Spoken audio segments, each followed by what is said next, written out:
সময়টা ছিল 2023। জীবনটাই যেন এক অন্যরকম আনন্দ ছিল। বন্ধুদের সঙ্গে আড্ডা, হাসি, মজা, কোনো চিন্তা ছিল না।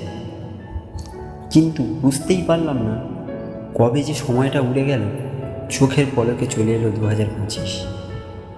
এখন বসে ভাবছি, আচ্ছা এই 2 বছরে আমি আসলে কি করি। আজকের দিনটা যেন খুব ভারী লাগছে। পকেটে টাকা নেই, করার মতো কোনো কাজও নেই, মনটা খারাপ লাগছিল। তাই ভাবলাম চলো ইউটিউবে ঢুকে দেখি মানুষজন কী করছে। হয়তো এখান থেকেই কিছু নতুন শুরু হবে, হয়তো তোমরাই হবে আমার প্রথম সাপোর্ট সিস্টেম। তাই যদি এই ভিডিওটা দেখো একটা লাইক দিও আর কমেন্টে জানাও তুমি কি এমন সময়টা পার করছো। সময় যায় কিন্তু গল্পটা থেমে থাকে, হয়তো এখান থেকেই আবার শুরু।